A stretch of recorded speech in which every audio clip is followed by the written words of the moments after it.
नमस्कार जी। सत साहेब जी। क्या नाम है बहन जी आपका? ज्योति दासी। बहन जी आप कहाँ से आए हैं? गोरखपुर यूपी से। बहन जी संत रामपाल जी महाराज से नाम दीक्षा आपने कब ली? 20 सितंबर 2013 को मालिक की शरण में हम आए, संत रामपाल जी महाराज की शरण में हम आए। संत रामपाल जी महाराज से नाम दीक्षा लेने से पहले क्या आप कोई भक्ति साधना करते थे? जी हाँ, करते थे। जो हिंदू धर्म में चलते आ रहे हैं, सभी देवी देवताओं के भक्ति करना, व्रत रहना, ये सब हम करते थे। 9 दिन का व्रत रहना, दुर्गा जी का नवरात्र, ये सारी भक्ति हम करते थे। बहन जी आप जो नवरात्रों के व्रत करते थे उनसे आपको क्या लाभ हुए? सर लाभ तो कुछ नहीं हुए, बस करते थे ऐसे जैसे हमारे पूर्वज करते आ रहे थे, बस ऐसे ही करते थे। लाभ तो कुछ ऐसा विशेष हुआ नहीं हमारे हमारे हम 4 भाई भाई बहन थे और मेरे छोटा भाई था और उसका ऐसे 14 साल का था। 2 दिन उसको फीवर हुए, उसको हॉस्पिटल में एडमिट कराया और उसकी हालत और ख़राब होती चली गई, तो उसको बड़े हॉस्पिटल में ले गए, सिटी में ले गए गोरखपुर में, तो वहाँ एडमिट कराया। 2 दिन वो एडमिट रहा, वो बचा नहीं, वो ख़त्म हो गया। उसको घर पर लेकर आए, मेरी बड़ी बहन थी, उनको देखा, उनकी दिमाग की नस फट गई और वो भी 3 दिन एडमिट रही, वो भी नहीं बची। 1 हफ्ते में हमारे दोनों भाई बहन चले गए। फिर हमारी बिल्कुल आस्था हट चुकी थी इन देवी देवताओं से। फिर 1 साल हमारे मम्मी पापा नहीं मान रहे थे, वो लोगों के कहने पे कई सारे बाबाओं के पास गए और रात भर हम लोग बैठे रहते थे ठंडियों में, ऐसे उनके सामने हाथ जोड़ के, और वो पता नहीं क्या क्या करके, और वो ऐसे भभूत वगैरह देते थे, घर में बांध लो, ये कर लो, आपके बच्चे बच जाएंगे। ऐसा हुआ कुछ नहीं, उससे हमारी संतुष्टि नहीं हुई, बस ऐसे ही करते आ रहे थे। बहन जी आपने बताया कि आप दुर्गा माता की पूजा करते थे और उससे आपको कोई लाभ नहीं हुआ, बल्कि आपकी नज़रों के सामने आपके भाई और बहन की मौत हो गई। तो फिर संत रामपाल जी महाराज की जानकारी आपको कैसे मिली? भैया हमारे घर के पास हमारे गांव में एक भगत जी थे जो पहले से संत रामपाल जी महाराज के शरण में थे। तो उनको संत रामपाल जी महाराज की प्रेरणा हुई, तो वो आए, हमारे पापा से बोले कि आप लोग बहुत दुखी हो, आप क्यों नहीं हमारे गुरु हैं संत रामपाल जी महाराज, उनके मतलब ज्ञान सुनो और उनसे दीक्षा लो, आपको सुख होने लगेंगे। तो हमारे पापा जी माने नहीं पहले, फिर सारे लोग मतलब कई सारे भगत आसपास के सब समझाए कि चलो भगत जी आप चलो। फिर मेरे पापा आए, हम लोग नहीं आए। फिर हमारे पापा आए, उन्होंने नाम दीक्षा लेकर वो गए। फिर वो बोले कि चलो तुम लोग भी चलो। हम बोले हम नहीं जाएंगे, 1 साल से तो हम लोग इतने बाबाओं के पास जा चुके हैं, अब हम नहीं जाएंगे। हम लोग रात दिन मतलब यही मना के सोते थे कि सुबह ना हो। हमारी इतनी इतनी दुर्गति हो गई थी हमारी उस घर में कि हम लोगों की नींद नहीं आती थी उस घर में, और यही सोचते थे कि हमारी सुबह ना हो, ऐसा हो गया था। और आसपास के लोग भी हम लोगों से नफरत करने लगे थे कि इनके घर में पता नहीं क्यों ऐसी, मतलब ऐसा कुछ हो गया और पता नहीं क्या इनके घर में होता है। फिर हमारे पापा ने बोला कि संत रामपाल जी महाराज की आश्रम में चलो, और देखो मैं भी तो वहाँ से ही नाम लेकर आया हूँ, मैं भी तो जीने लगा, मैं कितनी बाबाओं के पास जा रहा था, कुछ हुआ वहाँ से, तुम भी चलो संत रामपाल जी महाराज की आश्रम में। तो फिर पापा के काफ़ी कहने से फिर हम ऐसे ही आए, ये सोच के चलो घूमने चलते हैं, नाम लेने की इच्छा से नहीं आए थे हम। फिर संत रामपाल जी महाराज की आश्रम में आए, वहाँ आते ही ऐसा मतलब ऐसा फील हुआ कि हाँ यहाँ कुछ हो सकता है, यहाँ कुछ है, यहाँ जीने का रास्ता हमको मिल सकता है।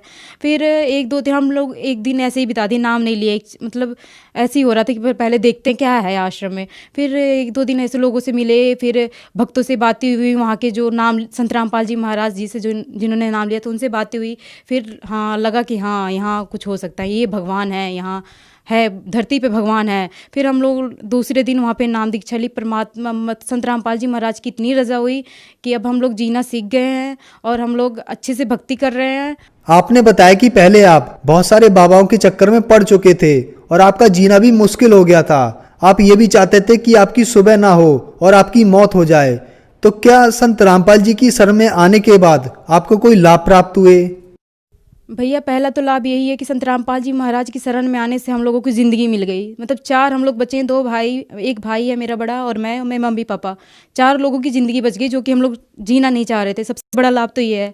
दूसरा लाभ ये है कि मेरी शादी हुई, मेरे हस्बैंड हैं और मेरी शादी हुई, मैं प्रेग्नेंट हो गई और 9 महीने मुझे बहुत उल्टियाँ लगी, बहुत उल्टियाँ। और जब मैं हॉस्पिटल में जाती थी डॉक्टर ये बोलते थे बच्चा बहुत वीक है, बच्चा बहुत वीक है और तू ये खाया कर, वो खाया कर, और नॉन वेज वगैरह। तो हम नॉन वेज हम ये सब नहीं खाते हैं।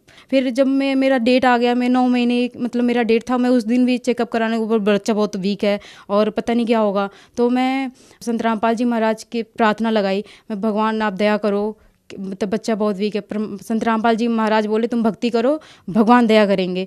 और मतलब मैं बच्चा हुआ और 8-9 बच्चे हुए उस टाइम, लेकिन सबसे ज़्यादा वेट का मेरा ही बच्चा था। 3 किलो का मेरा बच्चा हुआ, और हमसे मोटी मोटी हेल्दी वहाँ पे लेडीज़ें थी, किसी का बच्चा 3 किलो का हुआ ही नहीं। 2-3 किलो के अंदर ही रह गए, और मेरा ही बच्चा 3 किलो का हुआ। और मैं देख के खुद हैरान रह गई कि मेरे पेट से निकला ही मेरा बच्चा है। मैं सोच रही थी मतलब ऐसा होगा, लोग हंसे ना, लेकिन मालिक की, संत रामपाल जी महाराज की इतनी दया हुई कि बस भगत जी 5 महीने की बच्ची हो गई है, बहुत अच्छी है, और हर कोई उसको देख के कहता है कि 5 महीने की है, ये तो लगती नहीं है, ऐसा है। संत रामपाल जी महाराज की इतनी रजा हुई। एक और लाभ हुआ भैया, हाँ, मेरी शादी की मतलब मेरे घर वालों की थोड़ी टेंशन रहती थी कि हाँ मतलब इसकी शादी कैसे होगी, बहुत दहेज देना होगा ये वो। फिर हमारी मम्मी की तबीयत ख़राब थी, हम थोड़ा सिटी में गए, उनको हॉस्पिटल मतलब गए थे उनको दिखाने। फिर हमारे घर में चोरी हो गई थी। मेरे पापा जी सोचे कि इसकी रिमेनिंग कैसे हुई। फिर मतलब मतलब हमारे भगत बताने लगे कि हाँ इसमें भी मतलब लड़का है, उसको देख लो। फिर मतलब लड़के को देखे, हमारे जो मतलब हस्बैंड है वो भी संत रामपाल जी महाराज के शिष्य हैं, और संत रामपाल जी महाराज की दया से हमारी शादी हुई, और उन्होंने 1 रुपया भी दहेज नहीं लिया। मात्र 2 कपड़े में मैं आई और हमारी शादी हो गई, और हम बहुत खुशहाल ज़िंदगी जी रहे हैं संत रामपाल जी महाराज की दया से। बहन जी, आपने बताया कि संत रामपाल जी महाराज से नाम दीक्षा लेने के बाद आपका विवाह बिना दहेज के हुआ। आज भी इस देश में दहेज के कारण बहुत सी बहन बेटियां जलाई जाती हैं, प्रताड़ित की जाती हैं, तो आप उन्हें क्या संदेश देना चाहेंगी? कई परिवार में 5-5, 6-6 बेटियां हैं, उनके माँ बाप को बहुत टेंशन लगी रहती है इनकी। मतलब कितने लोग ऐसे हैं जो बेटी पैदा नहीं करना चाहते हैं कि हाँ मेरे घर लड़की हो गई, अभी इसकी शादी कैसे होगी। बेटी होते ही उसकी शादी की परवाह होने लगती है लोगों को। और ऐसा हमारे संत रामपाल जी महाराज के आश्रम में इतना अच्छा ज्ञान है कि यहाँ तो बेटियाँ लोग खुशी खुशी पैदा करते हैं, हालांकि बेटे के लिए नहीं सोचते कि हाँ बेटा हो, मतलब बेटियों की होने पर इतनी खुशी मनाते हैं। हमारे आश्रम में संत रामपाल जी महाराज का ज्ञान इतना अच्छा है कि हमारे आश्रम में मात्र 17 मिनट में ना बैंड बाजा, ना कोई पैसे का खर्च। लड़की वालों को तो बिल्कुल सोचना ही नहीं है, आज सोचे तो आज शादी कर लें, कल सोचे कल शादी कर लें। इतनी अच्छी यहाँ शादियाँ होती है, 17 मिनट में मात्र शादियाँ होती है। और ऐसा कुछ नहीं है, यहाँ के जो हमारे मतलब हस्बैंड है या किसी की भी शादी होती है, जो भगत भाई है, कभी भी इसके बारे में सोच भी नहीं सकते कि उसको ऐसा मतलब उसको सताया जाए शादी के लिए। अगर 2 कपड़े में आई है तो उसको पूरी हर सुविधा दी जाती है शादी के बाद। और हमारी यही प्रार्थना है उन बहनों से, उनके माँ बाप से, कि संत रामपाल जी महाराज की शरण में आए, उनसे नाम दीक्षा लें और अपना जीवन कल्याण करें और मोक्ष प्राप्त करें।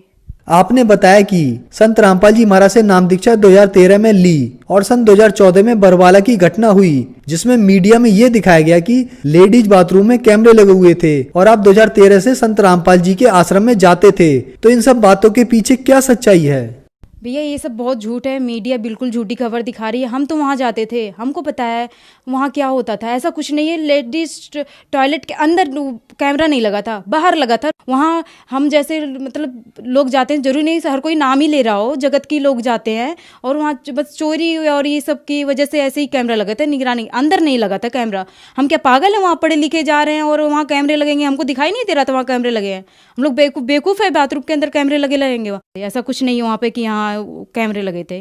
बहन जी, जो श्रद्धालु आज आपको देख रहे हैं, आप उन्हें क्या संदेश देना चाहेंगी? हम संदेश नहीं, हाथ जोड़ के प्रार्थना करना चाहते हैं। जैसा हमारे साथ हुआ ऐसे बहुत लोगों के साथ हो रहा है, लेकिन वो जो भक्ति कर रहे हैं उसी में मतलब जैसे पूर्वज करते आए बस इसी तरह वो अपना जीवन बिता रहे हैं। लेकिन ऐसा कुछ नहीं है, और हमारे पूर्वज पढ़े लिखे नहीं थे, हम तो पढ़े लिखे हैं।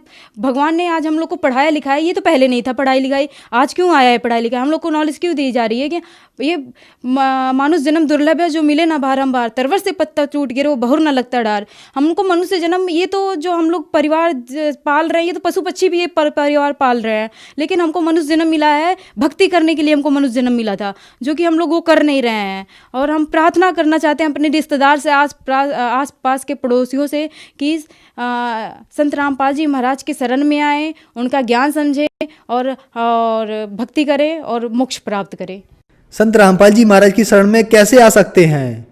कई चैनलों पे संत रामपाल जी महाराज का सत्संग आता है। उस सत्संग के नीचे एक पीली पट्टी चलती है, उस पे नंबर दिया जाता है। उस नंबर पे फ़ोन करके आसपास के नामदान केंद्रों पे संपर्क करके वहाँ पे जाके नाम दीक्षा ली जा सकती है। धन्यवाद जी।